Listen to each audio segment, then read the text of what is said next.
అబ్రహాము దేవుడు, ఇస్సాకు దేవుడు, యాకోబు దేవుడు, ఇశ్రాయేలు అందరికీ దేవుడయ్యుండి ఈనాడు మనకు కూడా దేవుడైనటువంటి ఆ శక్తిమంతునికి ఈ సమయమందు నా హృదయపూర్వకమైనటువంటి స్తుతులు, కృతజ్ఞతలు తెలియజేస్తూ ఉంటున్నాను.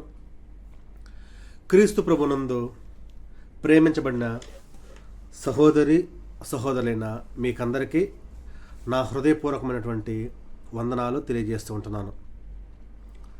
ప్రేమైనటువంటి వారులారా, అందరూ బాగున్నారా?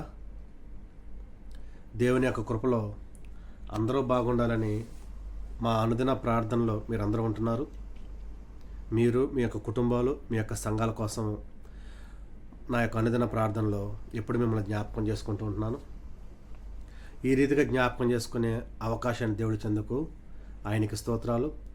అదేవిధంగా ఈ సమయం మందు మనము ఈ రీతిగా కూడుకొని దేవుని యొక్క వాక్యం నేర్చుకున్నటువంటి ఈ యొక్క గొప్ప అవకాశం ఇచ్చినందుకు కూడా దేవాది దేవునికి నేను హృదయపూర్వకమైనటువంటి కృతజ్ఞతలు తెలియజేస్తుంటున్నాను.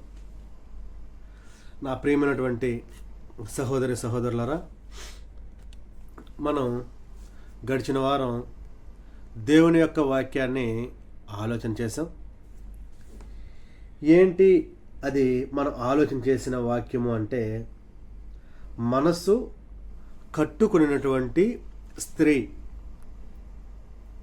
దేవుని యొక్క వాక్యాన్ని తన మనసులో ఉంచుకున్నటువంటి స్త్రీ, దేవునికి లోబడినటువంటి స్త్రీ, విశ్వాసం కలిగినటువంటి స్త్రీ, జ్ఞానము కలిగినటువంటి స్త్రీ అనేటువంటి విషయాన్ని గడిచిన వారం మనం నేర్చుకున్నాం. ఒక్కసారి ఆ విషయాల్ని గుర్తు చేసి మన యొక్క పాఠంలోనికి నేను వెళ్తాను.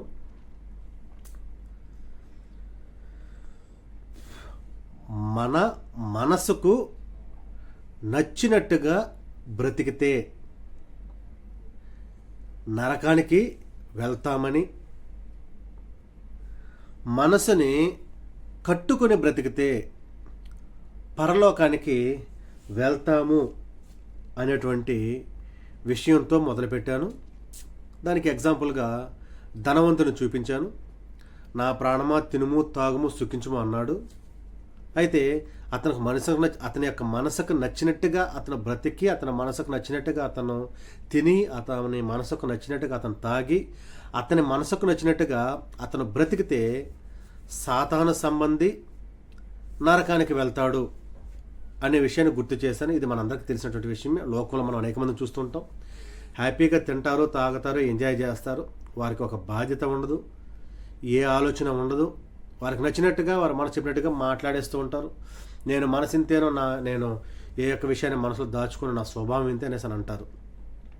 కానీ మనసు కట్టుకున్నటువంటి ఒక స్త్రీలు అలా ఉండరని, వాక్యాన్ని వారి యొక్క హృదయంలో భద్రపరుచుకోవడం వల్ల, వాక్యముతో వారి యొక్క హృదయాన్ని, వారి యొక్క మనసుని వారు కంట్రోల్ చేసుకోవడం ద్వారా, అంటే నియంత్రణ శక్తి, తద్వారా వారు దేవుని బిడ్డలుగా నిరూపించబడమే కాకుండా పరలోక రాజ్యము చేరుకుంటారు అని మీకు తెలియజేశాను.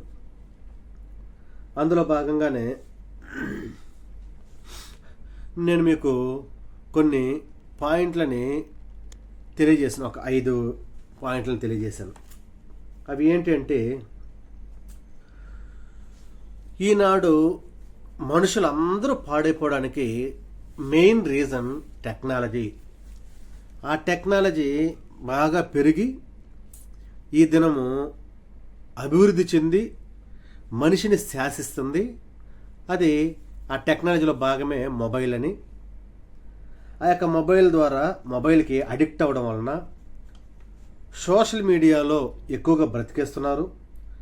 ఆ సోషల్ మీడియాలో కనబడడం కోసం, టిక్టాక్లు చేయడం కోసం, ఇన్స్టాగ్రామ్లు చేయడం కోసం, వీడియో రీల్స్ చేయడం కోసం అనేక మంది రెడీ అయ్యి అందం మీద ఫోకస్ పెడుతున్నారని, ఆ అందం మీద ఫోకస్ పెట్టడం వల్ల బయటి అలంకరణ వారికి అలంకరణగా ఉంది.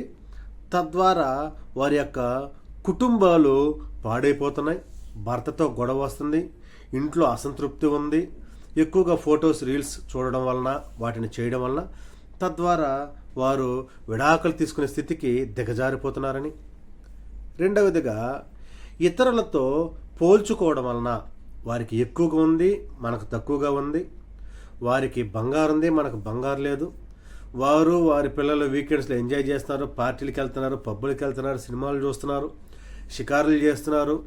కానీ దైవభక్తి కలిగినటువంటి స్త్రీలు కుటుంబంతో సహా దేవుని సన్నిధికి వెళ్తున్నారు అనేటువంటి ఈ విషయాన్ని పోల్చుకోవడం వల్ల చాలా ఇతరుల మీద అసూయ రావడం, అంటే వారికి ఉంది మనకు లేదని. తద్వారా ఇంట్లో ఎప్పుడు భర్తతో అసంతృప్తి కలిగి ఉండడం, కలహాలు రావడం, దానివలన కాపురాలు నాశనం అయిపోతున్నాయి అనేటువంటి విషయాన్ని రెండవదిగా చూసాం. మూడవదిగా చెడు స్నేహితుల సలహాలు పాటించడం వలన, చెడు స్నేహితులతో కలిసి తిరగడం వలన చెడు అనే దానికి మనం కూడా బానిసైపోతున్నాం. ఆ తర్వాత మంచికి దగ్గర చేరలేకపోతున్నాం. అంటే దేవుని యొక్క వాక్యాన్ని మనం తీసుకోలేకపోతున్నాం. దేవుని యొక్క వాక్యాన్ని మన యొక్క హృదయంలో పెట్టుకోలేకపోవడం వల్ల సమస్యలు అనేకం వస్తున్నాయని ఆ విషయాన్ని ఆలోచన చేసాం. నాలుగవదిగా డబ్బు మీద ఎక్కువ ఆశ పెట్టుకోవడం వలన ఖర్చులు ఎక్కువ చేస్తున్నామని, తద్వారా అప్పులు ఎక్కువ అవుతున్నాయని, అవి తీర్చలేక మళ్ళీ అప్పులు చేసి సతమతం అయిపోతున్నామని, ఇలా డబ్బు పాడైపోవడానికి మన జీవపటంబమే, డబ్బును పాడు చేసుకోవడానికి మన జీవపటంబం కారణమని, ఈఎంఐలు, షాపింగ్లు, కొత్త కొత్త వస్తువులు కొనడం, లగ్జరీగా బతకాలనుకోవడం, బైకులు కొనడం, కార్లు కొనడం, బిల్డింగ్లు కట్టాలనుకోవడం, ఇవన్నీ ఆశలు ఈ యొక్క లోక సంబంధమైనటువంటివి వాటి మీద మనం ఆనుకోవడం వల్ల, వాటిని మనం కోరుకోవడం వలన అన్నిట్లో బ్రాండ్స్ అనేది చూడడం ద్వారా మనం భార్య భర్తతో కావచ్చు, భర్త భార్యతో కావచ్చు కలిసి సంతోషంగా ఉండలేకపోవడం, ఒకరినొకరు మనస్ఫూర్తిగా చూసుకోలేకపోవడం, దానివలన కాపురం పాడైపోతుందని. ఐదవదిగా చివరిదిగా మనం పోయిన వారం ఆలోచన చేసింది ఏంటంటే, ఇతరులని ఫ్లర్ట్ చేయాలని, ఇతరులని ఆకర్షించాలని, వారిని మనసులో కోరుకుంటూ అది వారికి అర్థం అవ్వడం కోసం శరీరము ద్వారా చేతలతో, మనసు ద్వారా మాటలతో, చూపులతో అనేక రకాలుగా వారిని ఆకర్షించడానికి ఈ దినాల్లో అనేక మంది స్త్రీలు పురుషులు వెంపర్లాడుతున్నారని, తద్వారా వారు మాకు పెళ్ళిళ్ళు కాలేదు, పిల్లలు లేరని చెప్పుకోవడం, లగ్జరీగా బ్రతకాలనే ఉద్దేశంతో డబ్బుని ఎక్కువగా కోరుకోవడం, వాటి వలన అవి ఇంకా పెరిగి ఎక్కువయ్యి ఏమవుతున్నాయంటే సహజీవనం చేస్తూ ఒకరికొకరు పెళ్లి చేసుకోవాలనేటువంటి ఆ టాపిక్ వచ్చినప్పుడు, నువ్వు అలాంటి దానివి కాబట్టే కదా నీ భర్తను వదిలేస్తావు, నువ్వు ఇలాంటి వాడివి కాబట్టే కదా నీ భార్యను వదిలేస్తావు, ఇప్పుడు నేను పెళ్లి చేసుకుని నన్ను కూడా ఇలాగే చేస్తా కాబట్టి పెళ్లి వద్దనడం వల్ల ఒకరికొకరు గొడవలు వేసుకుని ఒకరినొకరు చంపుకునే స్థితికి దిగజారిపోవడం అనేది జరుగుతుందని. వీటన్నిటికీ కారణం ఏంటి అంటే, మనసుని కట్టుకోలేకపోవడం మెయిన్ కారణం అనేటువంటి విషయాన్ని ఆలోచించేసాం. ఒక దైవభక్తి కలిగినటువంటి ఒక స్త్రీ, మనసుని కట్టుకునేటువంటి ఒక స్త్రీ విశ్వాస వీరురాలిగా ఉంటూ కుటుంబాన్ని బండ మీద కట్టుకుంటుందని, తద్వారా తన యొక్క ప్రవర్తన మంచిగా ఉండడం ద్వారా అన్యుడు భర్తగా కలిగి ఉంటే అతన్ని కూడా రక్షణలోకి నడిపించగలిగేటువంటి సామర్థ్యం, భక్తి ఆమెకు ఉంటుందని, ఆమె క్రియలు అనేక మంది చేత పొగడబడమే కాకుండా సమాజంలో ఆమెకు, ఆమె పిల్లలకు, ఆమె భర్తకు మంచి పేరు వస్తుంది. దీనివలన దేవుళ్ళ వారు ఎక్కువగా ఎదుగుతూ దేవుని రాజ్యాన్ని స్వతంత్రించుకునేటువంటి అవకాశం ఉంటుంది. ఎప్పుడు?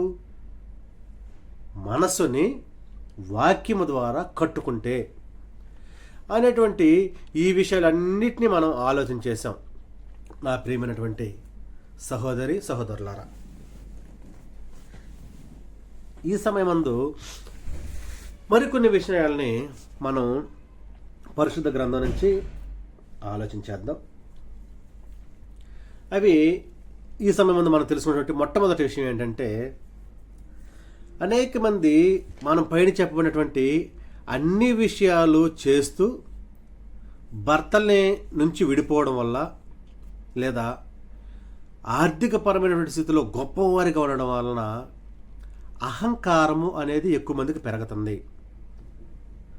ఒకరిని ఒకరు లెక్క చేయడం లేదు. అంటే తగ్గింపు మనసు అనేది లేదు. ఇంకా చెప్పాలంటే క్షమించే గుణము అస్సలు లేకుండా పోతుంది ఒకరికొకరికి ఈ దినాలలో.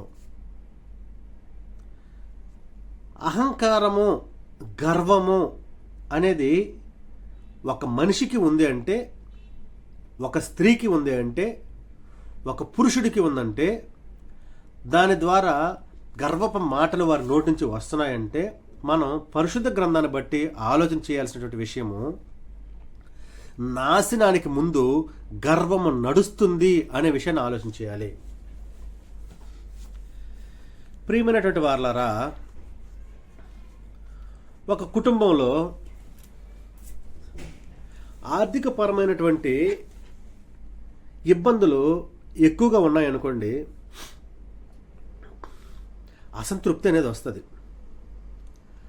అసంతృప్తి అనేది వచ్చిందనుకోండి, గొడవలు వస్తాయి. గొడవలు అనేవి వచ్చాయనుకోండి, వారు సర్దుకోలేకపోతే విడిపోతారు. విడిపోయారు అనుకోండి, ఫ్రీడమ్ వచ్చేస్తుంది. ఫ్రీడమ్ వచ్చిందనుకోండి, బయట తిరగడం అలవాటు అవుతుంది. బయట తిరగడం అలవాటు అయిందనుకోండి, ఒంటరిగా బ్రతకడం అలవాటు అవుతుంది. ఒంటరిగా బ్రతకడం అలవాటు అయిందనుకోండి, రకరకాల పనుల ద్వారా, రకరకాల కార్యక్రమాల ద్వారా, రకరకాల మార్గాల ద్వారా డబ్బుని వారు సంపాదించుకుంటారు. ఒంటరిగా ఉన్నటువంటి వ్యక్తులు, స్త్రీలు కావచ్చు, పురుషులు కావచ్చు. అయితే మనం ఈ సమయం ముందు మనసును కట్టుకున్నటువంటి సహోదరి అని ఆలోచన చేస్తున్నాం కాబట్టి, స్త్రీలు, ఒంటరిగా ఉన్నటువంటి స్త్రీలు రకరకాల పనుల ద్వారా, రకరకాల మార్గాలలో డబ్బుని సంపాదించడం అలవాటు చేసుకుంటారు. వన్స్ డబ్బు వచ్చేసింది అనుకోండి వారి దగ్గరికి, నేను ఏమైనా చేసి డబ్బు సంపాదించగలను అనేటువంటి గర్వం వచ్చేస్తుంది. డబ్బు సంపాదించగలను అనేటువంటి నమ్మకం వేరండి, ఎలాగైనా డబ్బు సంపాదించగలను అనేటువంటి గర్వం వేరండి. డబ్బు సంపాదించడం అంటే చట్టబద్ధంగా ఒక ఉద్యోగం చేస్తూ డబ్బును సంపాదించవచ్చు. అది కష్టంతో కూడిన పని. నార్మల్ లైఫ్ని జీవిస్తాం. ఏదో ఒక రూపంలో, ఏదో ఒక విధంగా ఒక ఒంటరిగా ఉన్నటువంటి ఒక మహిళ డబ్బు సంపాదిస్తుందంటే అది సక్రమమైన పద్ధతి కాదు అని మనం ఆలోచన చేయాలి. పురుషుడైనా ఒక అక్రమమైన పద్ధతిలోనే డబ్బులు సంపాదిస్తున్నాడు అని మనం ఆలోచన చేయొచ్చు. అది వాస్తవం కూడా. అలా డబ్బు వారి దగ్గరకు వచ్చేసినప్పుడు, స్త్రీ దగ్గరకు కానివ్వండి, పురుషుని దగ్గరకు కానివ్వండి, దాన్ని చూసి నేను ఏమైనా చేయొచ్చు, ఎలాగైనా సంపాదించవచ్చు అనేటువంటి అహంకారం వచ్చేస్తుంది. అహంకారము, గర్వము వచ్చేస్తాయి. ఈ యొక్క అహంకారము, గర్వం రావడం వలన ఎదుటి వారిని లెక్క చేయకపోవడం అనేది ఆటోమేటిక్గా అలవాటైపోద్ది. పురుషుల్ని అలవాటు చేయం, ఎందుకంటే ఆల్రెడీ భర్తను చూసింది కాబట్టి. స్త్రీని లెక్క చేయడు, ఎందుకంటే ఆల్రెడీ పురుషుడు భార్యను చూశాడు కాబట్టి. ఇప్పుడు బయటకు వచ్చేసారు, ఎవరికి వారుగా బ్రతుకుతున్నారు. అనేక మంది స్త్రీలు, అనేక మంది పురుషులు ఒకరొకరు చూసేశారు. వయసులో ఉన్నారు, అందం ఉంది, ఒంట్లో శక్తి ఉంది, బలం ఉంది, వీటి ద్వారా అహంకారం వచ్చింది. కానీ ప్రియమైనటువంటి వారలారా, మనం ఇక్కడ గమనించాల్సినటువంటి విషయం ఏంటంటే, ఇది అంతా సాతాను నీకు ఇచ్చిందే. నిన్ను నాశనం చేయడం కోసం సాతాను నీకు ఇచ్చినటువంటి బహుమానం అది. నీ వయసు అయిపోతుంది, నీ యొక్క శక్తి తగ్గిపోతుంది, నీ అందము క్షీణించిపోతుంది. అప్పుడు నీ పరిస్థితి ఏంటి? ఆలోచన చేయాలి సహోదరులారా, సహోదరులారా. ఒక వయసు వరకు నీకు శక్తి ఉంటుంది, బలం ఉంటుంది, అందం ఉంటుంది, అహంకారం ఉంటుంది, గర్వం ఉంటుంది. నీ వయసు అయిపోతుంది, అప్పుడు నీ పరిస్థితి ఏంటి? తద్వారా నీకు ఒక అనారోగ్యం వచ్చింది, ఒక రోగం వచ్చింది, నువ్వు బయట తిరగడం వల్ల. అప్పుడు నీ బ్రతికేంటి? నీ భర్త నిన్ను చూస్తాడా? నీ బిడ్డలు నిన్ను చూస్తారా? నీ భార్య నిన్ను చూస్తుందా? నీ యొక్క కుటుంబం నిన్ను చూస్తుందా? ఇవేవి చూడనప్పుడు అప్పుడు చివరిలో నువ్వు దేవుని దగ్గరికి వెళ్తానంటావా? నా ప్రాణమా తినుము తాగుము సుఖించుము ఎంజాయ్ చేయనేసి అని లగ్జరీగా బ్రతికేసి చిట్ట చివరి దినాలలో గర్వం తగ్గిపోయి గ్రంథం చెప్పినట్లుగా నాశనానికి ముందు గర్వం నడుస్తుంది అనుకున్నాం కదా, అలా మొత్తం తగ్గిపోయి అప్పుడు ఏమీ చేయలేని స్థితిలో తండ్రి నువ్వే దిక్కు నాకంటావా? అది తప్పండి. అది లేఖనానుసారంగా తప్పు. మనసు కట్టుకున్నటువంటి ఒక స్త్రీ ఆ రీతిగా ఉండకూడదు అని గ్రంథం చెప్తుంది. ఎందుకని మనం ఆలోచన చేస్తే ఈ యొక్క స్థితికి దిగజారకుండా నీ యొక్క మనసుని నువ్వు కట్టుకోవడం ఎంతో శ్రేష్టం. నువ్వు దిగజారిపోయిన తర్వాత లోకములో నువ్వు అనేక మంది చేత అనేక రకాలైనటువంటి ఆ యొక్క తీర్పుని నువ్వు తెచ్చేసుకున్న తర్వాత ఇప్పుడు దేవుని దగ్గరికి పరిగెత్తే లాభం? దేవుడు ఎప్పుడైనా క్షమిస్తాడనా? అదేనా నీ ఆలోచన? అదేనా నీ చులకన భావం? పాత నిబంధన లేదు కదా, క్రొత్త నిబంధన ఇచ్చేసాడు కదా. పాత నిబంధన అయితే వ్యభిచారం చేస్తారు రాళ్ళతో కొట్టి చంపేమన్నాడు కదా, తప్పు చేస్తారు రాళ్ళతో కొట్టి చంపేమన్నారు కదా. క్రొత్త నిబంధనలు దేవుడు క్షమించే మనసిచ్చాడు కదా, క్షమించే గుణం ఇచ్చాడు కదా, మనకు క్షమిస్తున్నాడు కదా ఎన్నిసార్లైనా అని అలుసా నీకు? ఉండకూడదు నా సహోదరి. ఒక వాక్యాన్ని చదువుకుందాం. సామెతలు 16:18. నాశనమునకు ముందు గర్వము నడుచును, పడిపోటకు ముందు అహంకారమైన మనస్సు నడుచును. గర్విష్ఠులతో దోపుడు సొమ్ము పంచుకున్నట్టు కంటే దీన మనసు కలిగి దీనులతో పొత్తు చేయుట మేలు. ఉపదేశమునకు చెవియొగ్గినవాడు మేలునందును, యెహోవాను ఆశ్రయించువాడు ధన్యుడు. చూసారా? స్త్రీ కానివ్వండి పురుషుడు కానివ్వండి, యెహోవాని ఆశ్రయిస్తే వారు ధన్యులు. దేవుని యొక్క వాక్యమునకు చెవినిచ్చినటువంటి వారు ధన్యులు. నువ్వు దేవుని యొక్క వాక్యానికి నీ యొక్క చెవినిచ్చావా? వాక్యముతో నీ యొక్క మనసును నువ్వు కట్టుకున్నావా? లేదా అహంకారముతో నీ యొక్క జీవితాన్ని కొనసాగిస్తున్నావా? ఆలోచన చేయాలి ప్రేమైనటువంటి వారలారా మనం అందరం. ఎందుకంటే దేవుడు అలాంటి వారిని కోరుకోవట్లేదు. వాక్యముతో మనసుని కట్టుకున్నటువంటి ఆ యొక్క స్త్రీని పురుషుడిని దేవుడు కోరుకుంటున్నాడు. మనము ఏ రీతిగా ఉన్నాం, మనం ఎలాంటి మనుషులుగా, ఎలాంటి వ్యక్తిత్వాన్ని కలిగి, ఎలాంటి మనసుని కలిగి ఈ యొక్క లోకంలో మనం జీవిస్తున్నామో మనం ఆలోచన చేయాల్సినటువంటి అవసరత మనందరికీ ఉంది అనేటువంటి విషయాన్ని నేను మీకు తెలియజేస్తున్నాను. ఎందుకంటే గ్రంథంలో చూద్దాం. కొలసీలకు రాసిన పత్రిక 3వ అధ్యాయం 12వ వచనం చూస్తే, కాగా దేవుని చేత ఏర్పరచబడిన వారును పరిశుద్ధులను ప్రియులైన వారికి తగినట్లుగా మీరు జాలిగల మనస్సును, దయాలత్వమును, వినయమును, సాత్వికమును, దీర్ఘశాంతమును ధరించుకొనుడి. ఇది మనకు ఉండాల్సింది. ఎప్పుడుంటుంది ఇది అంటే, నువ్వు నీ యొక్క మనసును కట్టుకుంటే ఇది ఉంటుంది. నీ యొక్క మనసును కట్టుకోకపోతే అహంకారం, గర్వం ఉంటుంది. నువ్వు దేవుని చేత ఏర్పరచబడినటువంటి వ్యక్తివైతే, స్త్రీవైతే, పురుషుడు అయితే జాలి మనసు ఉంటుంది, దయాలత్వం ఉంటుంది, వినయం ఉంటుంది, సాత్వికం ఉంటుంది, దీర్ఘశాంతం ఉంటుంది. కానీ నువ్వు దేవుని యొక్క వాక్యాన్ని ఉంచుకోలేదు, క్రీస్తు ప్రభువారిని నువ్వు ధరించుకోలేదు. అలాంటప్పుడు నువ్వు ఇలాగే కదా ఉంటావు. ప్రియమైనటువంటి వారలారా, మరి యొక్క విషయాన్ని మనం ఆలోచన చేద్దాం. మరి యొక్క విషయం ఏంటంటే, మన యొక్క దైనందిన జీవితంలో పరలోకం వెళ్ళాలనేటువంటి ఆ యొక్క నిర్ణయం కలిగి, నిరీక్షణ కలిగి, ఎప్పటికైనా ఆయన చేరుకుంటాం అనేటువంటి ఆశతో బ్రతికేటువంటి మనము మన యొక్క జీవితంలో మెయిన్ మనకు ఈ యొక్క లోకంలో మనం పాటించాల్సింది ఏంటంటే ప్రార్థన అండి. ఆధ్యాత్మిక జీవితం గొప్పగా ఉండాలంటే ఏం గొప్పగా ఉండాలంటే, మన యొక్క ఆధ్యాత్మిక జీవితం గొప్పగా ఉండాలంటే మనం ప్రార్థనా పరులమై ఉండాలి. భక్తి జీవితాన్ని ఎప్పుడు మనము నిర్లక్ష్యమే చేయకూడదు. మనసు కట్టుకున్నటువంటి స్త్రీ, మనం పోయిన వారం పాఠం ప్రారంభంలో నేను మీకు ఒక విషయం చెప్పాను.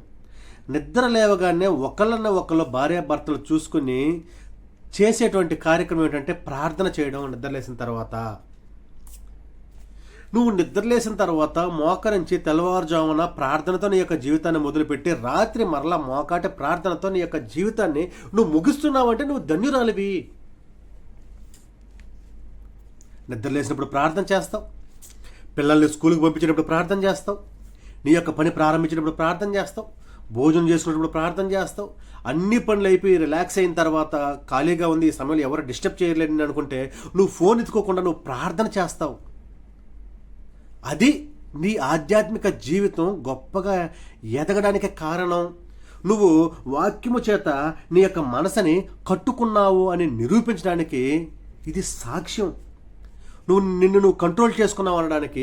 ఎవ్వరు లేనప్పుడు, నువ్వు ఒంటరిగా ఉన్నప్పుడు నువ్వు మోకారించి ప్రార్థన చేస్తావు చూడు, అది నీ యొక్క భక్తి జీవితం. అది నువ్వు అంటే ఆ వాక్యం నడుము కట్టుకున్నటువంటి ఒక గొప్ప స్త్రీకి ఉన్నటువంటి ఒక లక్షణం.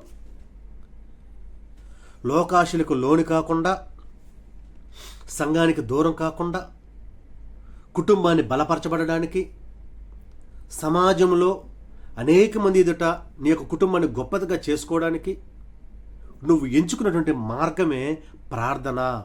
నా సహోదరి, నా సహోదరుడా, మనం ఇది కలిగి ఉండాలి. మనము దానిని కలిగి ఉన్నామా అనేటువంటి ఆలోచన మనం చేయాలి. ప్రభువారు ఒంటరిగా ఉన్నప్పుడు, లేదా ఒక సమస్య ప్రభువారికి వచ్చినప్పుడు, లేదా దేవునితో మాట్లాడాలని ఆయన ఆలోచన చేసినప్పుడు, ఒక ఆపద ప్రభువారికి కలిగినప్పుడు ఆయన చేసేటువంటి మొట్టమొదటి పని మోకరించి ప్రార్థన చేయడం. గెత్సెమనే తోటలో మనం ఎన్నోసార్లు చూసాం. ఒలీవ కొండకెళ్ళి ఆయన చేసేటువంటి కార్యక్రమం ఎన్నోసార్లు చూసాం. శిష్యులకు సైతం ఆయన తెలియజేశాడు, మీరు ప్రార్థనాపరులుగా ఉండండి. నిద్రపోయినప్పుడు తెలియజేశాడు, మేలుకోలేరా మీరు? శోధనలో పడకుండా ఉండడానికి మీరు ప్రార్థన చేయండి.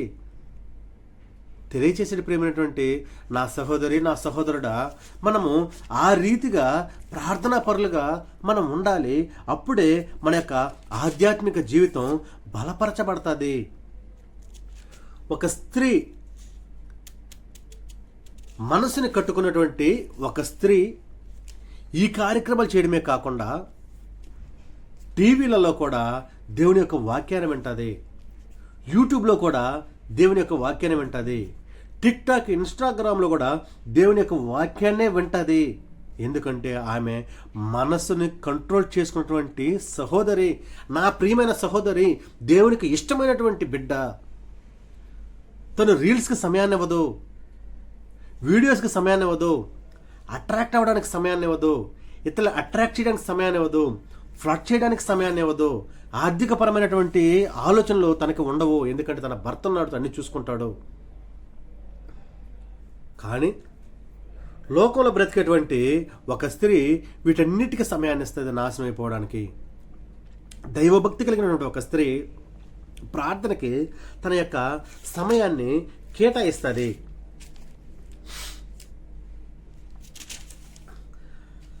పరిశుద్ధ గ్రంథంలో ఒక వచనాన్ని మనం చదివితే ఇంతకుముందు మీకు తెలియజేశాను. మత్తయి సువార్త అందరికీ తెలిసినటువంటి విషయమే. 26వ అధ్యాయంలో 40వ వచనం నుంచి, ఆయన మరలా శిష్యుల యొద్దకు వచ్చి వారు నిద్రించుడు చూచి, ఒక గడియైనను నాతో కూడా మేలుకొని ఉండలేరా? మీరు శోధనలో ప్రవేశించుకున్నట్లు మెలకువగా ఉండి ప్రార్థన చేయడి. ఆత్మసిద్ధమే గాని శరీరము బలహీనమని పేతురుతో చెప్పి మరలా రెండో మారు వెళ్ళి, చూడండి మళ్ళీ ఏం చేశాడు? రెండో మారు వెళ్ళి మళ్ళీ ప్రార్థన చేశాడండి. 44వ వచనంలో చూస్తే ఆయన మరలా వెళ్ళి మూడో మారు ప్రార్థన చేశాను. ఎందుకు చేయాలండి? ప్రభువారు ఆయన దేవుని కుమారుడు కదా, శక్తివంతుడు కదా. ఆయన అవును అంటే అవును, కాదంటే కాదు, ఇలా రా అంటే ఇలా రా, అలా పో అంటే అలా పో. రోగులు స్వస్థతపరిచాడు, స్వస్థతనిచ్చాడు, శక్తినిచ్చాడు, బలాన్నిచ్చాడు, ఎన్నో గొప్ప కార్యక్రమాలు చేశాడు. అలాంటి వ్యక్తి ఎందుకని ప్రార్థన చేయాలి? ఒకటోసారి, రెండోసారి, మూడోసారి ఎందుకు ప్రార్థన చేయాలండి? ఎప్పుడైనా ఆలోచన చేశారా? ఎందుకంటే ప్రార్థన ఒక వ్యక్తికి బలాన్ని ఇస్తుంది. ప్రార్థన ఒక వ్యక్తికి శక్తినిస్తుంది. ప్రార్థన ఒక వ్యక్తికి కంట్రోలింగ్ కెపాసిటీని ఇస్తుంది. ప్రార్థన ఒక వ్యక్తికి తెలియని ఆనందాన్ని ఇస్తుంది. ప్రార్థన ఒక వ్యక్తి ఆధ్యాత్మిక జీవితంలో ఎదగడానికి స్ఫూర్తినిస్తుంది. ఇవన్నీ ఇస్తుంది. కాబట్టి ప్రభు వారు చెప్పారు, మీరు ప్రార్థన చేయటం యందు మీరు నిలకడగా ఉండండి, లోకంలో పడబాకండి. ఆధ్యాత్మిక జీవితం పాడైపోవడానికి మెయిన్ కారణం ఏంటంటే లోకంలో పడిపోవడం. అందుకే యాకోబు పత్రికలో మనం చూస్తే 4:4లో ఈ లోక స్నేహం దేవునితో వైరమని మీరు ఎరుగురా, కాబట్టి ఎవడి లోకముతో స్నేహం చేయకూడనో వాడు దేవునికి శత్రువు అవుతాడు.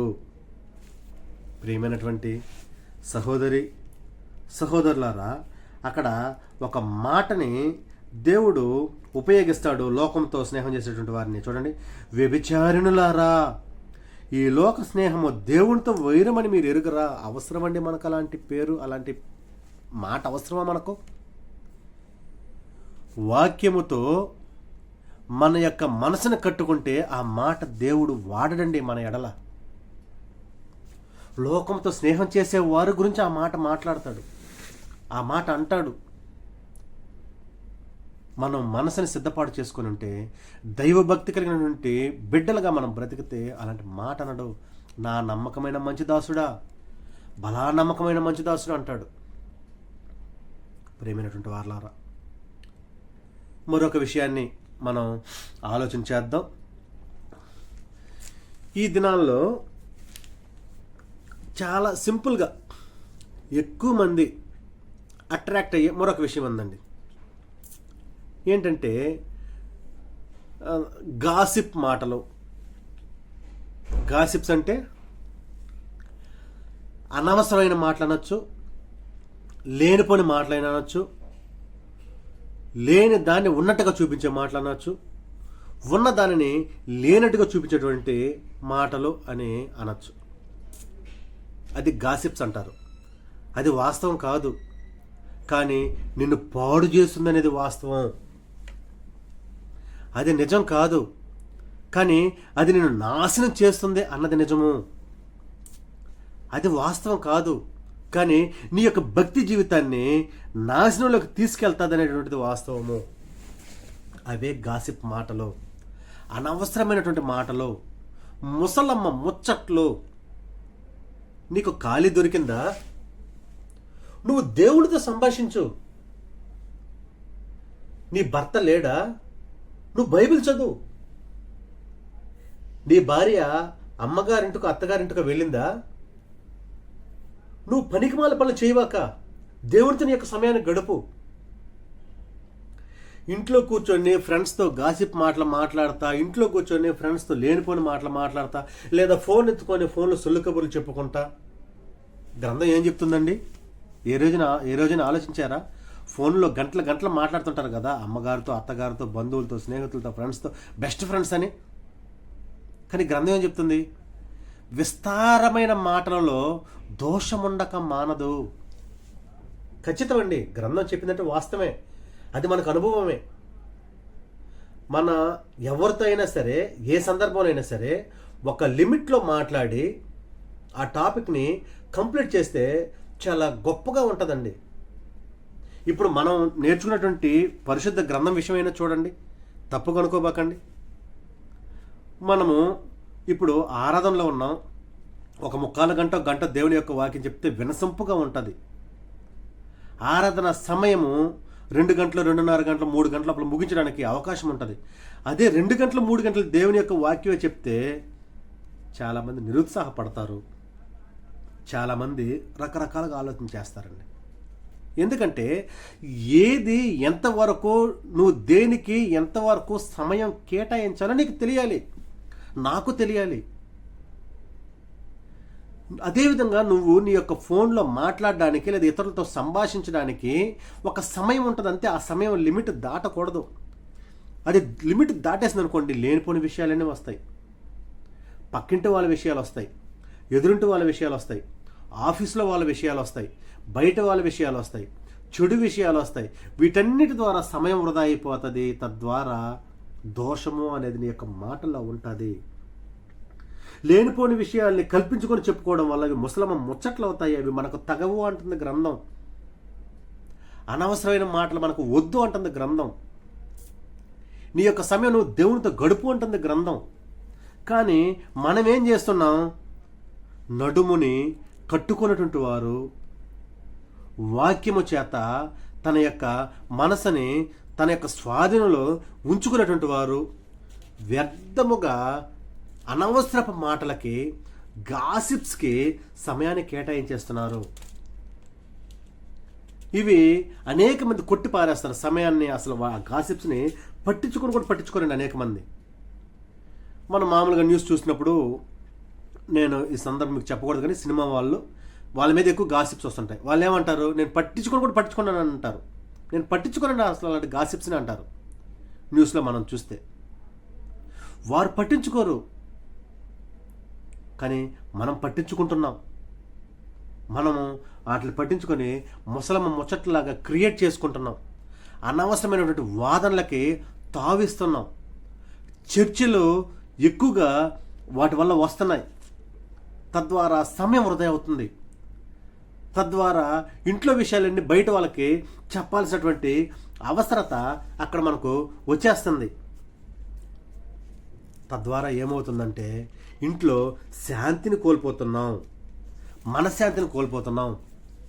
నా సహోదరి, ఒకవేళ నువ్వు ఆ రీతిగా ఉన్నావో ఆలోచించు. ఎందుకంటే పరిశుద్ధ గ్రంథం చెప్తుంది, సామెతల 14 మనం 1లో చూస్తే, 3 రాళ్ళు తన చేతులతో తన ఇల్లు ఓడబెరుక్కుంటుంది.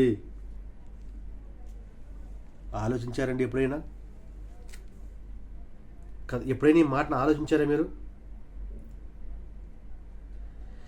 జ్ఞానుల పెదవులు వారిని కాపాడతాయి, 3 రాళ్ళు తన యొక్క చేతులతో తన ఇల్లు ఓడబెరుక్కుంటుంది. ఎందుకండి జ్ఞానుల పెదవులు కాపాడతాయని ఎందుకన్నాడు గ్రంథంలో? వారికి తెలుసండి ఎంతవరకు మాట్లాడాలో, ఏ విషయాలు మాట్లాడాలో వాటిని మాత్రమే మాట్లాడతారు. ఆ టాపిక్ ఎక్కడ కట్ చేయాలో వాళ్ళకి తెలుసు, ఎక్కడ మొదలు పెట్టాలో తెలుసు, తర్వాత దేనికి సమయం అవ్వాలో వాళ్ళకి తెలుసు. వాళ్ళకంటే ఒక టైం టేబుల్ ఉంటుంది. ఎందుకంటే వారు మనసుని కట్టుకునేటువంటి స్త్రీలు. అదే మనసుని కట్టుకున్నటువంటి ఒక 3 రాళ్ళైతే తన చేతులతో తన స్వహస్తాలతో ఇల్లు నాశనం చేసేసుకుంటుంది. ఎందుకంటే ఆమెకు తెలియదు దాని వలన ఎలాంటి పరిణామాలు వస్తాయి అనేటువంటి విషయము ఆమెకు తెలియదు. తద్వారా నోరు పెరుగుతుంది. అంతే కదండి. చర్చిలలోకి వెళ్ళినప్పుడు, ఇతరులను గురించి మాట్లాడేటప్పుడు, ఇతరులను దూషించేటప్పుడు, అనవసరమైనటువంటి విషయాలు మాట్లాడటం వల్ల సమస్యలు పెరిగిపోయినప్పుడు, ఒకరి మీద ఒకరు వాదోపవాదాలు చేసుకున్నప్పుడు ఆటోమేటిక్గా నోరు పెరిగిపోతుంది. వారిని ఏమంటారండి? గయ్యాలి అంటారు మన భాషలో. ఇలాంటి వారి గురించి గ్రంథం ఏం చెప్తుందో తెలుసా? మన సామెతలు 21:9 చూస్తే, గయ్యాలితో పెద్ద ఇంట ఉండడం కంటే మిద్ది మీద ఒక మూల నివసించడం మేలు. భక్తిహీనుని మనసు కీడు చేయగోరును, వాడు తన పొరుగువానికైనను దయ తలచడు. అపహాసకుడు దండింపబడుట చూసి జ్ఞానం లేనివాడు జ్ఞానం పొందును. జ్ఞానము గలవాడు ఉపదేశం వల్ల తెలివినందును. నీతిమంతుడైన వాడు భక్తిహీనుని ఇల్లు ఏమైనది కనిపెట్టును. భక్తిహీనులను ఆయన నాశనములో కూల్చును. దరిద్రుల మొర్ర వెనక చెవి మూసుకును. తాను మొర్ర పెట్టినప్పుడు ఆయన అంగీకరింపడు. చాటునిచ్చిన బహుమానము కోపమును చల్లార్చును. ఇంకా మనం చదువుకుంటూ వెళ్తే అనేక విషయాలు ఉంటాయండి. ఎందుకంటే అలాంటి స్థితిలో మనం ఉండాలి? ఎందుకంటే మనం అలాంటి దిగజారుడి స్థితికి రావాలి? నా సహోదరి, ఎప్పుడైనా నీ భర్త నీతో ఇలా అన్నాడా? నువ్వు గయ్యాలివి, ఎక్కువగా మాట్లాడుతున్నావు అనేసని లోడ మాట్లాడుతుంటాడండి. మనం అలా ఉండకూడదండి. కాబట్టి ఇలాంటి గాసిప్స్ మాటలకి అవకాశం ఇచ్చి అనవసరమైనటువంటి విషయాలు ఎక్కువగా పట్టించుకోవడం వల్ల మనము చాలా పాడైపోతున్నాం, కాపురాలు పాడైపోతున్నాం. మరొక విషయాన్ని చివరిగా మనం ఆలోచించేద్దాం. ప్రతి ఒక్కరూ చాలా సింపుల్గా ఏదో ఒక రూపంలో, ఏదో ఒక సందర్భంలో, ఎలాగైనా ఎప్పుడైనా ఆటోమేటిక్గా చేసేటువంటిది పాపానికి ఆకర్షితులవ్వడం. మనం ఈ యొక్క లెసన్ని మొదలుపెట్టినప్పుడు హవ్వ గారి గురించే మాట్లాడాను నేను, ఎందుకంటే స్త్రీని మొదటగా మనకు అక్కడ చూపించబడింది. ఆమెను చూపించినప్పుడు అక్కడ జరిగినటువంటి కార్యక్రమం హవ్వ ఆదాము విషయంలో మనకు తెలుసు. ఆదాము మోసపరచబడలేదు, కానీ హవ్వే మోసపరచబడి తినవద్దన్న పండు తినింది, తద్వారా భర్తకి తినిపించింది, తద్వారా వారి ద్వారా లోకములోనికి పాపం వచ్చింది. ఇప్పుడు ఎక్కువ మంది దానికి అట్రాక్ట్ అయిపోతున్నారు. మనం ఈ సమయంలో నేర్చుకున్నటువంటి మరొక విషయం అంటే 9వ విషయం ఏంటంటే పాపానికి ఆకర్షితులు అవ్వడము, శరీరానికి ఎక్కువగా ఆకర్షితులు అయిపోవడము. ఇది ప్రేమైనటువంటి వారలారా నేను మీకు ఈనాడు తెలియజేసినటువంటి చివరి విషయం. దీన్ని మనం కొద్దిసేపు ఆలోచన చేసి ఆ తర్వాత దైవభక్తి కలిగినటువంటి స్త్రీలు అంటే మనసు కట్టుకున్నటువంటి ఒక స్త్రీల గురించి కొద్దిసేపు మనం మాట్లాడుకొని ముగించుకుందాం. ప్రియమైనటువంటి వారలారా, పాపము అనేది ఈనాడు లోకములో ఎలాగుందంటే పెట్టరేగిపోయిందండి. ఎలా ఉంది? పెట్టరేగిపోయింది, విచ్చలవిడైపోయింది, లెక్కలేనంత అయిపోయింది. దాని గురించి చెప్పడానికి ఇది అని లేదు. సర్వ నాశనానికి కారణం పాపమేనండి. సాతానే మెయిన్ కారణం. సాతానే నాశనం చేస్తున్నాడు, సాతానే పాడు చేస్తున్నాడు, సాతానే నాశనం చేస్తున్నాడు. భార్యాభర్తకి గొడవలు తీసుకురావడం, శాంతి లేకపోవడం, సమాధానం లేకపోవడం, లోకాశలకు లోనవ్వడం, అంటే లోకాశలు మనకు ఆకర్షణగా కనిపించడం, కాపురం నాశనం చేసుకోవడం, జీవితం నాశనం చేసుకోవడం, మనలో ఉన్నటువంటి మంచి విషయాల్ని పోగొట్టుకోవడం. అంటే మంచి విషయాలు అంటే ఏముంటాయండి? మంది మంచి మనసు, ప్రార్థనా జీవితం, సద్గుణం కలిగి ఉండడం, దేవునికి లోబడి ఉండడం, మంచి హృదయం కలిగి ఉండడం, మంచిగా మనసు కట్టుకుండడం, వీటన్నిటిని పాడు చేసేది ఏంటంటే పాపమే. భార్యకు భర్తను దూరం చేసేది పాపమే, భర్తకు భార్యను దూరం చేసేది పాపమే, కుటుంబానికి పిల్లలను దూరం చేసేది పాపమే, పిల్లలు దేవునికి దగ్గర కాకుండా పోవడానికి కారణము పాపమే. ఇవన్నీ చేసేది ఏంటంటే పాపమే. ఆజ్ఞ అతిక్రమమే పాపము. పాపము పెరిగి పెద్దదైపోయి దానివల్ల ప్రతిఫలం ఏమొస్తుందంటే మరణం వస్తుంది.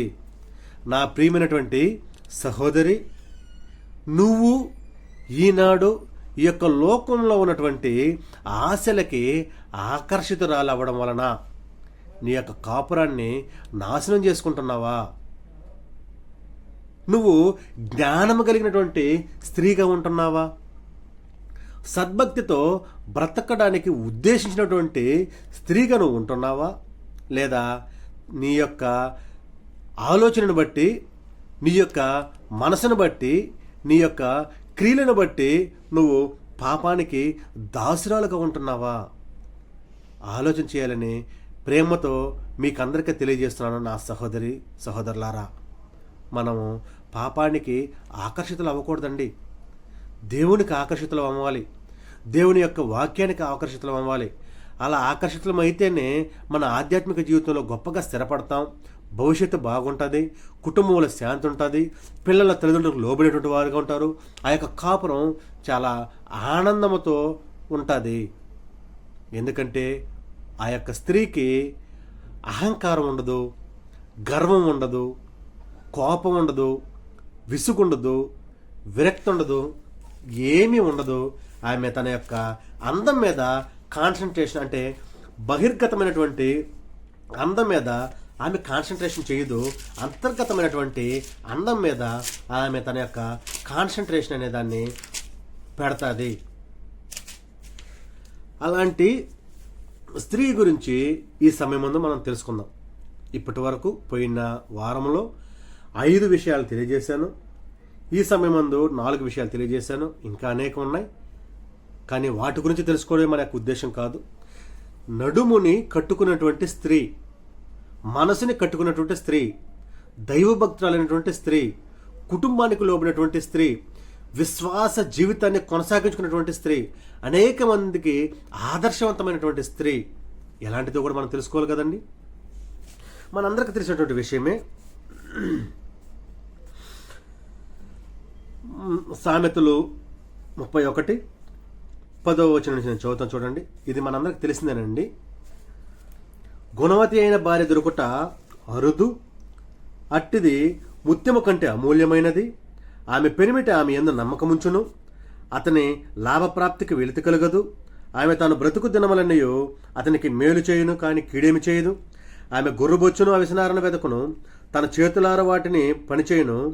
వర్తకపు ఓడలు, నా ప్రేమైనటువంటి వారలారా, ఇక్కడి నుంచి మొదలు పెడితే ఆమె వ్రేళ్లతో కదురు పట్టుకుని ఒడుకును, దీనులకు తన చేయి జాపును, తన ఇంటి వారికి చలి తగిలినప్పుడు భయపడదు.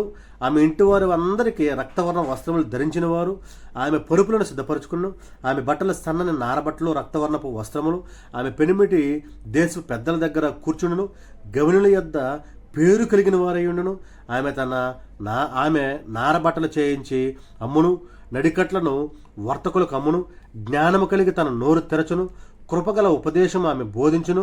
వారందరిని మించిన దానవు నీవు అనేటువంటి పేరు నీకు వస్తుంది. ఎందుకంటే అందము మోసకరము, సౌందర్యము వ్యర్థము. యెహోవా యందు భయభక్తి కలిగిన స్త్రీ కొనియాడబడును. చేసిన పనిని బట్టి ఆమెకు ప్రతిఫలం ఇయ్యదగును. గౌనుల యొద్ద ఆమె పనులు ఆమెను కొనియాడును. ఇదండి నడుము కట్టుకుని, మనసును కట్టుకొని దైవభక్తి కలిగినటువంటి స్త్రీ ఇలాంటి సిద్ధపాటు కలిగి ఉంటుంది. ఆమెను పోల్చడమే చూసారా ఎలా పోల్చాడో? గుణవతి అయిన భార్య దొరుకుట అరుదు, ఆమె ముత్యము కంటే అమూల్యమైనది. ముత్యాలు, రత్నాలంటే పురాతన కాలంలో తెలుసండి. మనం కథలలో మనం చూస్తే ముత్యాలు, రత్నాలు, వజ్రాలు, వైడూర్యాలు, కెంపులు, మాణిక్యాలు, పుష్యరాగాలు అనేటువంటి విలువైనటువంటి వస్తువులు ఉండేటివి. మనకి ఈనాడు బంగారు, వజ్రమే మనకు విలువైనటువంటివి, కానీ అంతకుముందు ఇవన్నీ ఉన్నాయండి. వాటితో పోల్చాడు. ముత్యము కంటే అమూల్యమైనది. ఎవరు చెప్తారండి నా సహోదరి? ఎవరు చెప్తారు నీకు ఈ మాటలు? దేవుడే చెప్తాడండి. ఎవరి ద్వారా చెప్పిస్తాడు? నీ యొక్క భర్త ద్వారా చెప్పిస్తాడు. ఎప్పుడు చెప్పిస్తాడు? నువ్వు మనసును కట్టుకుని యొక్క లోకల బ్రతికితే చెప్పిస్తాడు. విశ్వాస వీరురాలుగా నువ్వు యొక్క లోకల బ్రతికితే చెప్పిస్తాడు. నువ్వు లోకానికి అట్రాక్ట్ కాకుండా దేవునికి లోబడి ప్రార్థనాపరురాలుగా నువ్వు ఉంటే అప్పుడు చెప్పిస్తాడు దేవుడి యొక్క మాట. నీ ద్వారా ఏమవుతుందంటే నీ యొక్క ఇంటి పనివారు వారి అవసరాలన్నీ నువ్వు తీరుస్తావు. అందరికంటే ముందులేసి పని మొదలు పెడతావు ప్రార్థన పూర్వకంగా. నీ యొక్క పిల్లల్ని సక్రమైన మార్గంలో నడిపిస్తావు. వారికి కావాల్సిన తయారు చేస్తావు, వారికి కావాల్సిన సిద్ధపాటు చేస్తావు. వారికి ఏమేమి అవసరమో సమస్తం నువ్వు జరిగిస్తావు. నీ కుటుంబం ఏ రీతిగా ఉండాలో ఒక టైం టేబుల్ ప్రకారం నడిపిస్తావు. తద్వారా నువ్వు జ్ఞానం కలిగిన దానివని నిరూపించబడతావు. తద్వారా గౌనుల యొద్ద, అంటే ఊరి గౌనుల యొద్ద, ఊర్లో ఉన్నటువంటి పెద్దల యొద్ద, దేశంలో ఉన్నటువంటి వారందరి యొద్ద నీ యొక్క భర్త పేరు కొనియాడబడుతుంది. అది నీ ద్వారానే, వేరొకరి ద్వారా కాదు. నువ్వు విశ్వాసపరమైనటువంటి స్త్రీ అయితే దాని ద్వారా నీ యొక్క భర్త పేరు అనేక మంది చేత గొప్ప వస్తుంది. దీనిని మీకు అర్థమయ్యేలాగా ఎలా చెప్పాలంటే నేను మీకు చెప్తాను చూడండి. జ్ఞానము కలిగిన స్త్రీ భర్తని రాజుగా చేసి అతనికి రాణిగా ఉంటుంది. మళ్ళీ చెప్తాను చూడండి. జ్ఞానము కలిగిన స్త్రీ భర్తని రాజును చేసి ఆ రాజుకి రాణి అయ్యి కూర్చుంటుంది. ఎంత గొప్పగుంది నీ పదం. అదే మనసుని కట్టుకొని స్త్రీ ఏం చేస్తుందంటే తన యొక్క భర్తని, క్షమించండి మాట వాడుతున్నానని, వెధవన చేసి అతనికి రాజుగా బ్రతకాలనుకుంటుంది. భర్తని వెధవన చేసి రాజుగా బ్రతకడం, రాణిగా బ్రతకడం గొప్ప విషయమా? రాజుకు రాణిగా బ్రతకడం గొప్ప విషయం అండి. సహోదరి, మీరు ఆలోచించండి. ఎందుకంటే ఇది మీకోసమే నేను చెప్తున్నా. ఒక స్త్రీ ఎలా ఉండాలంటే రాజుకు రాణిగా ఉండాలండి. చేతగాని వాడికి కాదు, కానీ వెధవని చేసి తన భర్తను తానే వెధవని చేసి అతనికి రాణిగా ఉండాలని ఎప్పుడు అనుకోకూడదండి. దీన్ని లోకంలో ఎలా వాడతారంటే అది కరెక్ట్గా నాకు గుర్తు రావట్లేదు, కానీ మనం ఆధ్యాత్మికంగానే ఆలోచించేద్దాం. కాబట్టి మనసును కట్టుకున్నటువంటి స్త్రీ తన భర్తని రాజుగా చేసుకొని తనకు రాణిగా జీవిస్తుంది. అలాంటి భక్తిపరురాలుగా మనం ఉండాలి. సరే, భర్త కలిగినటువంటి స్త్రీ కాబట్టి, భర్త చెప్తాడు కాబట్టి, భర్త బోధిస్తాడు కాబట్టి, భర్త హెచ్చరిస్తాడు కాబట్టి, భర్త నేర్పిస్తాడు కాబట్టి, భర్త గద్దిస్తాడు కాబట్టి, భర్త ప్రేమిస్తాడు కాబట్టి నీకు తెలుసు. మరి భర్త లేనటువంటి వారి పరిస్థితి అంటే విధవరాలుగా ఉన్నటువంటి స్త్రీ పరిస్థితి ఏంటి? ఆమె నడుపు ఏ రీతిగా కట్టుకుంటుంది? ఆమెకి కంట్రోల్ లేదు కదా. ఆమె కట్టుకోగలుగుతుందా? మనం ఇంతకుముందు ఆలోచన చేసాం. ఒంటరిగా ఉన్నటువంటి స్త్రీ నడుమును కట్టుకోగలుగుతుందా? ఒంటరిగా ఉన్నటువంటి స్త్రీ మనసును కట్టుకోగలుగుతుందా? ఒంటరిగా ఉన్నటువంటి స్త్రీ దైవభక్తి కలిగినటువంటి స్త్రీగా నిరూపించబడుతుందా? చాలా చాలా చాలా చాలా కష్టంతో కూడుకున్నటువంటి విషయం అండి అది. భర్త ఉంటే కంట్రోల్ చేసుకోవడం చాలా ఈజీ, భయం ఉంటుంది కాబట్టి. భర్త లేకుండా చనిపోవడం కావచ్చు, మరి వేరొక రూపం కావచ్చు, ఏ రీతిగా ఒంటరిగా ఉండేటువంటి ఒక స్త్రీ విశ్వాసం నిలబడడం చాలా కష్టమండి. ఒకవేళ నిలబడిందో ఆమెకు మించిన విశ్వాసరాలు లేరండి. ఎలా చెప్తావు నువ్వు అంటారా? ఎలా చెప్పగలరు బ్రదర్ మీరు అంటారా? నా సహోదరుడా, నా సహోదరి, మనం లోకంలో చూడడం సహజం, మనకు తెలుసు. కానీ దేవునిలో అలాంటి నడుము కట్టుకున్నటువంటి స్త్రీని చూద్దామా? మనసు కట్టుకున్నటువంటి స్త్రీని చూద్దామా? దేవుని చేత గొప్పగా వాడబడినటువంటి స్త్రీలను చూద్దామా?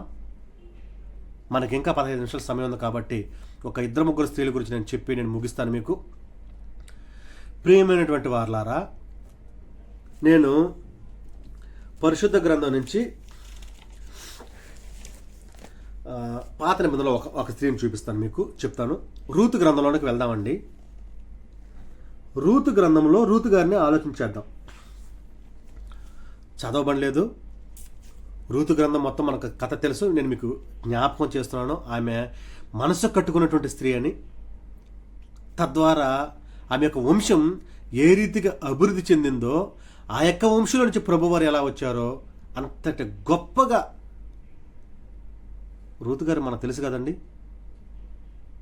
రూతు బోయాజు, ఆమె అత్తగారికి భర్త చనిపోయాడు, ఈమెకి ఈమె సహోదరికి భర్తలు చనిపోయారు. అప్పుడు ఆమె అత్తగారు మీరు వెళ్ళిపోయి మీరు వేరే పెళ్ళిళ్ళు చేసుకుని బ్రతకండి అంటుంది. ఒక కోడలు వెళ్ళిపోతుంది ఆమెను వదిలేసి. ఈమె నేను వెళ్తాను నువ్వు వెళ్ళంటే ఏమంటది ఈమె? నీ దేవుడే నా దేవుడు, నీ జనమే నా జనము. ప్రియమైనటువంటి వారలారా, ఎలా వస్తుందండి ఆ మాట? ఒక్కసారి నా సహోదరు నువ్వు ఆలోచించు. ఎలా వస్తుంది మనసు లోతులో నుంచి ఆ మాట రావడానికి? ఒంటరిగా ఉన్నావు, భర్త చనిపోయాడు, అడ్డు అదుపు లేదు, అత్తగారు కూడా వెళ్ళిపో అంటుంది, ఇంకొక పెళ్లి చేసుకొని సుఖించు అంటుంది. అయినా కూడా అక్కడ ఆమె ఏం చేసిందండి? తన అత్తనే తల్లిగా భావించి ఆమె వెంబడి వచ్చింది. నీ దేవుడే నా దేవుడు అన్నది, నీ జనమే నా జనం అన్నది. తర్వాత ఏం జరిగింది? దేవుడికి నువ్వు లోబడితే, వాక్యం ప్రకారం నీ యొక్క మనసును నువ్వు కట్టుకుంటే, వాక్యం ప్రకారం నిన్ను నువ్వు కంట్రోల్ చేసుకుంటే దేవుడు ఎంతగా ఆశీర్వదించాడో చూసారా? తర్వాత బోయేజునిచ్చాడు, బోయేజు ద్వారా సంతానాన్ని ఇచ్చాడు, ఆ సంతానంలో నుంచి ప్రభువారు వచ్చారండి. ఇది ఒక విధవరాలుగా ఉన్నటువంటి స్త్రీ మనసును కట్టుకుంటే జరిగేటువంటి ఒక అద్భుతం. మరి ఒక స్త్రీ మనం చూద్దాం. ఆ స్త్రీ సారేపతు స్త్రీ అండి. ఈమె కూడా మనకు తెలుసు. నేను మీకు రెఫరెన్స్ మనకు అందరికీ తెలిసిన మత్తయి సువార్తలో ఉంది, మార్కు సువార్తలో ఉంది. సువార్తలలో ఆమె గురించి వ్రాయడం జరిగింది. లూకా సువార్తలో ఉంది. సారేపతు స్త్రీ ఆమె కూడా విధవరాలేనండి. కుమారుడు ఉన్నాడు అంతే, ఇంకెవ్వరూ లేరు. ఆమె విధవరాలుగా ఉంటూ, అంటే విధవరాలుగా ఉందంటే చనిపోయాడనే కదండి అర్థం, భర్త లేడనే కదా. భర్త లేనటువంటి ఆ యొక్క స్థితిలో కూడా ఆమె ఏ రీతిగా తన యొక్క మనసుని కట్టుకొని ఆమె బ్రతికిందో దానిని బట్టి దేవుడు ఆమెను ఏ రీతిగా ఆశీర్వదించాడో మనం ఆలోచన చేస్తే ఆశ్చర్యం కలగక మానదండి. మనకు ఏం కలగక మానదు? ఆశ్చర్యం కలగక మానదు. ఎప్పుడైనా ఆలోచన చేశారా? ఈ యొక్క విషయంలో మొదటి రాజుల గ్రంథంలో 17వ అధ్యాయంలో ఆమె గురించి రాయబడుతుంది. నేను మీకు ఒకటి చదువుతానండి. యాక్చువల్గా రెఫరెన్స్ పనిలేదులే, మీకు కథ చెప్తాను. కథ నేను ఒక విషయం చదువుతాను. అంతటా యెహోవా వాక్కు అతనికి ప్రత్యక్షమై, అతనితో ఎవరండి? ఏలియా గారండి, ప్రవక్త. అతనికి ప్రత్యక్షమై, నువ్వు సీదోను పట్టణ సంబంధమైన సారేపతును ఊరికి పోయి అచ్చట ఉండుము, నిన్ను పోషించుటకు అచ్చటనున్న ఒక విధవరాలికి నేను సెలవిచ్చి తిని. అందుకు అతడు లేచి సారేపతునకు పోయి గవిని వద్దకు రాగా ఒక విధవరాలు అచ్చట కట్టెలు ఏర్చుండెను. ఆమె చూచి పిలిచి త్రాగుడికై పాత్రలో కొంచెం నీళ్లు నాకు తీసుకురమ్మని వేడుకొనెను. ఆమె నీళ్లు తేబోచుండగా అతడు మరలా నాకు ఒక రొట్టె ముక్కను నీ చేతితో తీసుకుని రమ్మని చెప్పాను. అందుకు ఆమె, నీ దేవుడైన యెహోవా జీవముతోడు, తొట్టిలో పట్టెడు పిండియు బుడ్డిలో కొంచెం నూనె నా యొద్ద ఉన్నవే కానీ అప్పం ఒకటైనను లేదు. నా ప్రియమైనటువంటి వారలారా, మనం ఈ యొక్క సంభాషణ మనం ఆలోచన చేస్తే ఏలియా గారు ఎంత గొప్ప ప్రవక్త అండి. అక్కడ ఏలియా గారు అంతకుముందు జరిగినటువంటి ఆ యొక్క సందర్భంలో నుంచి తప్పించుకొని రావడం, వచ్చి సీదోను పట్టణ సంబంధమైనటువంటి సారేపతను ఊరికి పోయి అక్కడ ఒక విధవరాలు దగ్గర భోజనం చేయడం, ఒక విధవరాలు ఇచ్చేటువంటి ఆతిథ్యముతో అతను బ్రతకడం, ఇంకా దాన్ని మన భాషలో చెప్పాలంటే ఆమె పెట్టిన భిక్షతో బతకడం అండి. ఒక గొప్ప ప్రవక్త ఒక విధవరాలు దగ్గరకు వచ్చి భోజనం చేసి ఆమె భిక్షతో బతకడం ఏంటండి? అతను ప్రవక్త కదా, దేవుడు అనుకుంటే ఒక గొప్ప రాజు దగ్గరకు పంపించలేడు, ఇంకొక రాజు దగ్గరకు పంపించలేడా? అక్కడ ఆహాబ్ నుంచి వచ్చేస్తున్నాడు, యెజబెల్ నుంచి వచ్చేస్తున్నాడు, ఇంకొక గొప్ప రాజు దగ్గర పంపించలేడా? లేకపోతే ఇంకొక గొప్ప మంత్రి దగ్గరకు పంపించలేడా? అతను అనుకుంటే ధనవంతుడి దగ్గరకు పంపించలేడా? లేకపోతే అతనికి ధనాన్ని దేవుడు ఇవ్వలేడా? కానీ ఒక విధవరాలిని వాడుకోవడం కోసం, ఎందుకు వాడుకోలే విధవరాలంటే ఆమె వాక్యము చేత తన మనసును కట్టుకుంది. ఇదండి మెయిన్ పాయింట్. ఆమె దేవునికి లోబడింది. ఇది మెయిన్ పాయింట్. ఆమె విశ్వాస వీరురాలు. ఇది మెయిన్ పాయింట్. ఆమె కంట్రోలింగ్ చేసుకొని తనను కంట్రోల్ చేసుకొని బ్రతకతుంది. ఇది మెయిన్ పాయింట్. అదే మన పాఠం కూడా. అంత గొప్ప స్త్రీ కాబట్టి ఆమె యొక్క విశ్వాసాన్ని బలపరచడం కోసం ఏలియా గారు అక్కడికి వెళ్ళడం జరిగింది. అంత గొప్ప వ్యక్తికి భోజనాన్ని సిద్ధపాటు చేసి ఇవ్వగలిగినటువంటి ఆ యొక్క స్థితి ఒక విధవరాలికి ఇచ్చాడు అంటే దేవుడు నిన్ను అంత గొప్పగా వాడుకుంటాడు. నువ్వు నీ యొక్క మనసుని నువ్వు కట్టుకుంటే. అవునా కాదా? ఒక్కసారి ఆలోచించు నా సహోదరి, నా సహోదరుడు, ఒకసారి ఆలోచించు. నువ్వు గొప్ప వ్యక్తివై ఉండొచ్చు, నీకు భోజనము దేవుడు ఒకానొక సందర్భంలో ఇదిగో ఇలాంటి వారిని వాడుకొని వారి చేత పెట్టించడం జరుగుతుంది. ఎందుకంటే ఆ సహోదరి విశ్వాస వీరురాలు, విధవరాలుగా ఉంటూ అడ్డు అదుపు లేకుండా బ్రతకగలిగేటువంటి బ్రతుకు ఉన్నప్పటికీ, ఆ యొక్క స్థితి ఉన్నప్పటికీ, ఆ యొక్క అవకాశం ఉన్నప్పటికీ, లోకంలో సంతోషపడగలిగినటువంటి స్థితి ఉన్నప్పటికీ, లోక ఆశలకి లోన్ అవ్వగలిగేటువంటి అవకాశం ఉన్నప్పటికీ, పాపం చేయగలిగేటువంటి అవకాశం ఉన్నప్పటికీ, వీటి ఏటిని చేయకుండా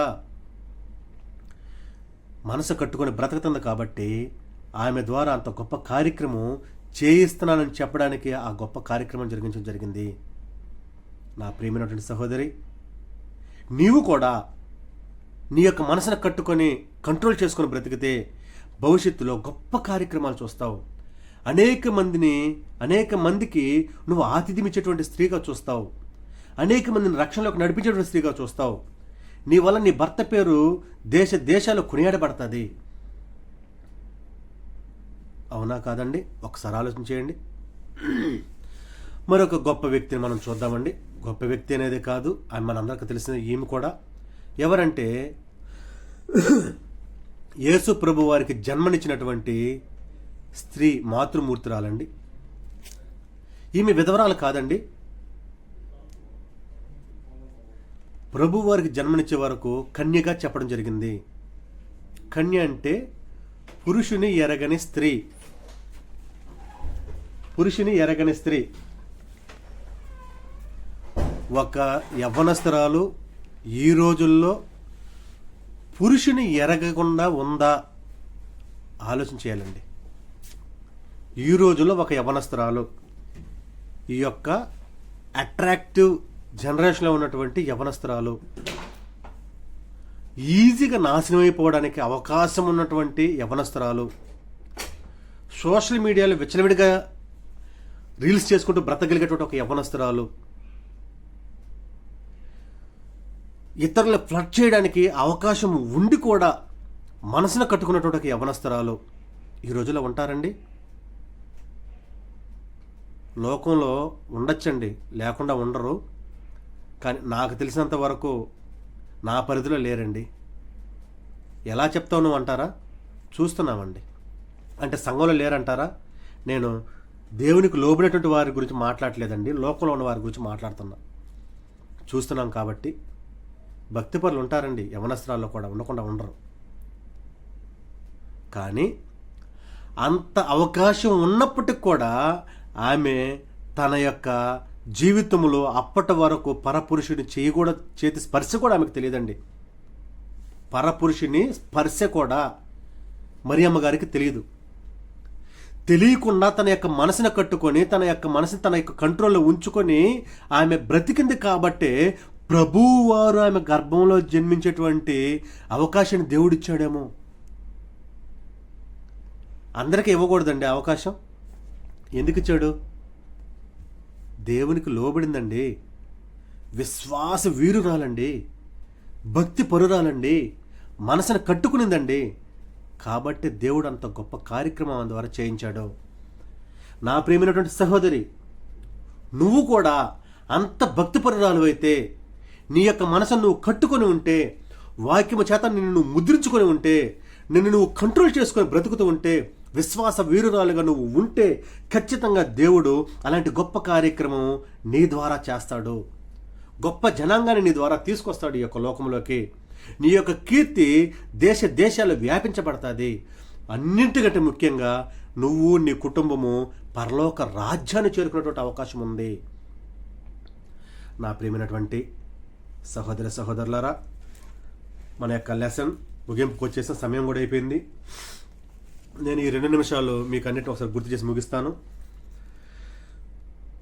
మనసును కట్టుకున్నటువంటి స్త్రీ, మనసును కంట్రోల్లో ఉంచుకున్నటువంటి ఒక స్త్రీ సోషల్ మీడియాకు దూరంగా ఉండాలి, ఇతరుల్లో పోల్చుకోవడానికి దూరంగా ఉండాలి, చెడు స్నేహితులకు దూరంగా ఉండాలి, డబ్బుకు దూరంగా ఉండాలి, ఇతరులను ఆకర్షించడానికి దూరంగా ఉండాలి, అహంకారానికి దూరంగా ఉండాలి, ప్రార్థనా పరురాలుగా ఉండాలి, గాసిప్స్కు దూరంగా ఉండాలి, పాపానికి దూరంగా ఉండాలి, దేవునికి దగ్గరగా ఉండాలి. ఈ రీతిగా బ్రతికితే దేవుడు సారేపతు స్త్రీని ఆశీర్వదించినట్లుగా, రూతు గారిని ఆశీర్వదించినట్లుగా, మరియమ్మ గారిని ఆశీర్వదించినట్లుగా నిన్ను కూడా ఆశీర్వదిస్తాడు. దేవుడు ఈ యొక్క వాక్యాన్ని దీవించునుగాక. మీ అందరి యొక్క హృదయంలో దేవుడు దీన్ని పదిలపరచునుగాక. దేవుని యొక్క మహాకృపను బట్టి మనమందరం ఇప్పటి వరకు దేవుని యొక్క వాక్యాన్ని నేర్చుకునే అవకాశం ఇచ్చినందుకు దేవునికి స్తుతులు స్తోత్రాలు చెల్లిస్తూ మీ అందరికీ నాకు హృదయపూర్వకమైనటువంటి వందనాలు చెల్లిస్తూ ఉంటున్నాను. మరొక వాక్యంతో రేపు వారాన్ని మనం అందరం కలుసుకుందాం. మీకు అందరికీ హృదయపూర్వకమైన వందనాలు.